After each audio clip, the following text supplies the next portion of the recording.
Hello, learners. How are you all? I hope so. You all are doing well. My name is Krutali Soni, and a warm welcome to my YouTube channel Math with Krutali. In last video lecture, we discussed about sets and their examples. So today's lecture, we discuss about example. Example number one. Write the solution set of the equation x square plus x minus 2 equal to 0 in roster form. अब मैंने आपको last video lecture में ही समझाया था कि roster form जो होता है उनको हम कर्ली ब्रैकेट में लिखते हैं और कोमा करके लिखते हैं। अब आपको ये वाला जो इक्वेशन दिया है, सबसे पहले तो आपको ये इक्वेशन को सॉल्व करना पड़ेगा। ये इक्वेशन क्वाड्रेट इक्वेशन है क्योंकि यहाँ पर पावर में 2 है। ओके, और ये इक्वेशन के दो ही रूट आने वाले हैं। क्यों? क्योंकि यहाँ पर पावर में 2 है इसलिए। अब होप सो आपको इक्वेशन सॉल्व करना तो आता ही होगा। कैसे इक्वेशन को सॉल्व करते हैं? इसका यहाँ पर एक्स स्क्वायर का कोफिशिएंट एंड ये इसका, ये दोनों का मल्टीप्लीकेशन करके आपका आंसर क्या आना चाहिए? -2। एंड यहाँ पर जो होता है उसका क्या आना चाहिए? +1 ऐड करके आपको आंसर 1 लाना है। तो मल्टीप्लीकेशन करके आपको आंसर -2 लाना है और एडिशन करके आपको क्या लाना है? +1 लाना है। ओके, तो अगर हम इसका पार्ट बनाए तो क्या बनता है? 2 वन ज़ा 2 होता है और 2 माइनस 1 तो ये प्लस भी आ जाता है। तो हम यहाँ पर लिखते हैं x square as it is. ये प्लस एक्स को मैं दो पार्ट में डिवाइड करती हूँ कि +2x माइनस एक्स तो हो गया, दो में से एक गए तो एक एक एक्स पे आ गया और ग्रेटर नंबर की साइन भी आ गई और ये दोनों का मल्टीप्लीकेशन करें तो 2 वन ज़ा 2 एंड प्लस माइनस माइनस की साइन भी आ गई। -2 इक्वल टू 0। अब ये दोनों में से कॉमन निकलता है x और अंदर क्या बचता है? तो कि x प्लस 2। ओके, अब नाउ नेक्स्ट ये दोनों में से कॉमन निकलता है माइनस की साइन और अंदर क्या बचेगा? तो कि x प्लस 2 इक्वल टू 0। अब ये दोनों में कॉमन क्या बचेगा? तो कि x प्लस 2 वो कॉमन आया और x माइनस 1 इक्वल टू 0।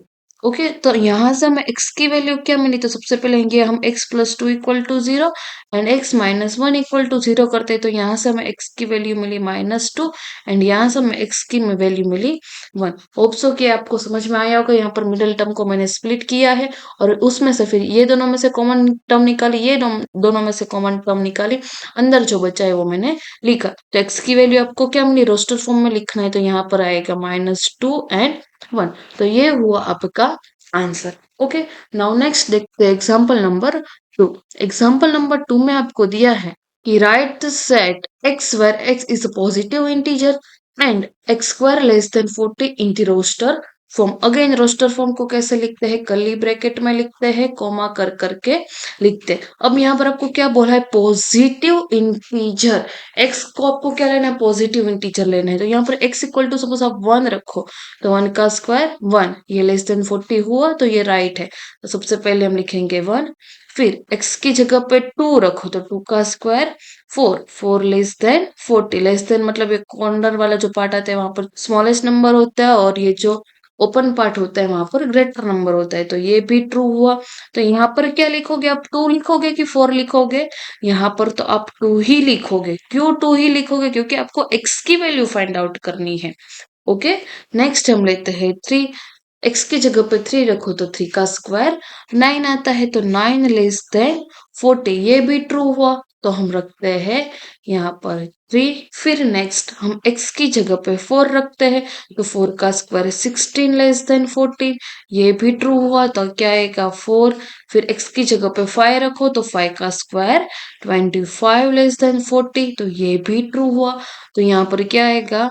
आप जो x की जगह पे पुट करते हो वो आपको लिखना है। ओके, नेक्स्ट आप पुट करो 6 तो 6 का स्क्वायर 36 लेस देन 40, तो ये भी ट्रू हुआ। तो आप x की जगह पे यहाँ पर 6 लिखोगे। फिर नेक्स्ट आप रखोगे 7 तो 7 का स्क्वायर आएगा 49 लेस देन 40। क्या ये कंडीशन ट्रू है? क्योंकि ये कंडीशन ट्रू नहीं है क्योंकि यहाँ पर ये वाला जो कॉर्नर वाला जो पार्ट है ये वहां पर छोटा नंबर आना चाहिए बट 49 बड़ा नंबर है। सो आपका आंसर क्या आया? x equal to 1 2 3 4 5 and 6। तो ये हुआ आपका आंसर।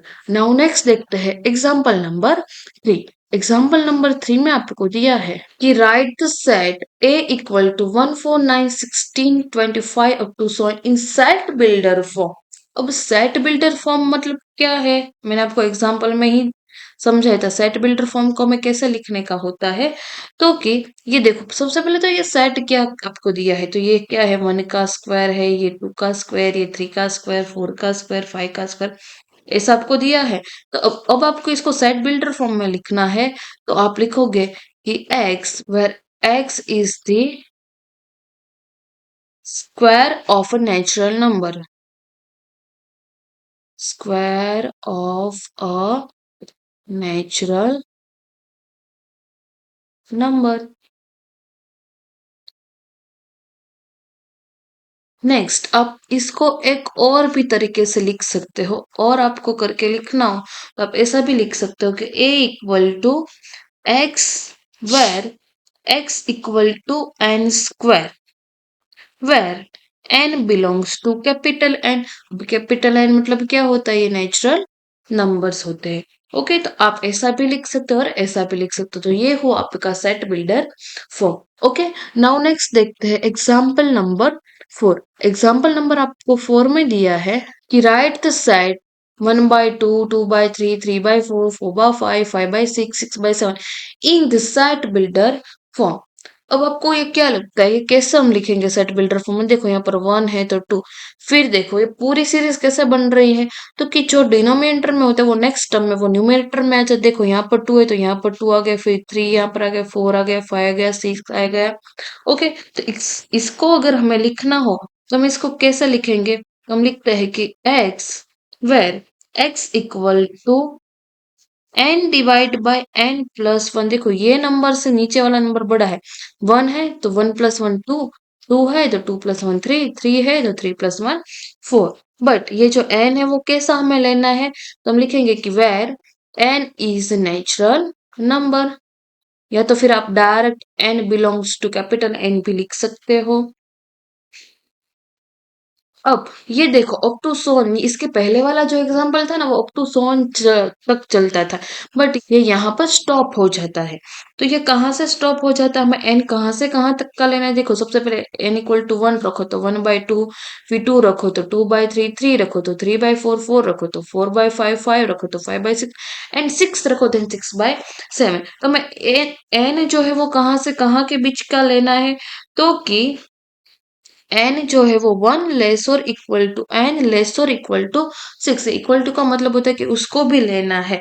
ओके, तो ये हम 1 से 6 के बीच में ही हमें इसको लेना है। तो ये हुआ आपका एग्जाम्पल नंबर 4। नाउ नेक्स्ट देखते हैं एग्जाम्पल नंबर 5। एग्जाम्पल नंबर 5 में आपको दिया है कि match each of the set on the left described in the roster form. यहाँ पर लेफ्ट हैंड साइड आपको रोस्टर फॉर्म में दिया है, with the same set on the right described in the set builder form. ये आपका roster form है, ये आपका सेट बिल्डर फॉर्म है। तो सिर्फ हमें मैच ही करना है कि फर्स्ट के आगे आंसर क्या आएगा, सेकंड एंड थर्ड का आंसर क्या आएगा। ओके, बहुत इजी है, हम डिस्कस करते हैं। तो सबसे पहले आपको रोस्टर फॉर्म में ये कुछ वर्ड लेटर दिया है, तो हम देखते हैं कि ये किसका है। तो ये देखो डी में देखो, x where x is the letter of the world principal. Okay, तो ये हुआ इसके साथ मैच, तो फर्स्ट में क्या आएगा आंसर, डी। अब सेकंड का देखो, सेकंड में सिर्फ और सिर्फ जीरो ही है, तो ये क्या है, positive integer and divisor of 18, ये नहीं है ये। अब देखो ये हो सकता है, क्यों हो सकता है, क्योंकि ये x plus one equal to 1 है, तो ये x इक्वल टू 1 माइनस 1, तो x इक्वल टू 0 हुआ, तो ये इसके साथ मैच हो जाता है, तो सेकंड का आंसर आएगा सी। फिर थर्ड में क्या है, 1 2 3 6 9 18, तो ये क्या कि x is a positive integer and is a divisor of 18। Positive integer तो है, डिवाइजर ऑफ 18, तो ये जो सारे डिजिट है वो 18 से डिवाइजर भी है, तो थर्ड का आंसर क्या आएगा, ए। फिर नेक्स्ट फोर्थ वन जो बाकी बचा वो ही है, बट फिर भी x where x is an integer and x square minus 9 equal to 0। तो एक्स स्क्वायर माइनस 9 है तो क्या होगा, x square equal two plus 9। तो x की वैल्यू क्या आएगी, प्लस और माइनस दोनों आएगा, क्योंकि प्लस 3 है तो 3 3 सा 9 ही होगा, बट माइनस 3 है तो माइनस माइनस प्लस भी हो जाएगा, तो प्लस और माइनस 3 दोनों आएगा। तो फोर्थ के आंसर में क्या आएगा, B. Okay students, so hope so कि मैंने आपको यहाँ तक का जो एग्जाम्पल 1 to 5 समझा है वो आपको अच्छे से समझ में आया होगा। सो स्टूडेंट्स, वीडियो में लास्ट तक बने रहने के लिए thank you so much students. अगर आपको मेरा ये वीडियो अच्छा लगता है तो वीडियो को लाइक करो, शेयर करो, चैनल को जरूर जरूर सब्सक्राइब करो। नेक्स्ट वीडियो लेक्चर में हम एक्सरसाइज 1.1 स्टार्ट करेंगे। तब तक के लिए thank you so much and bye bye.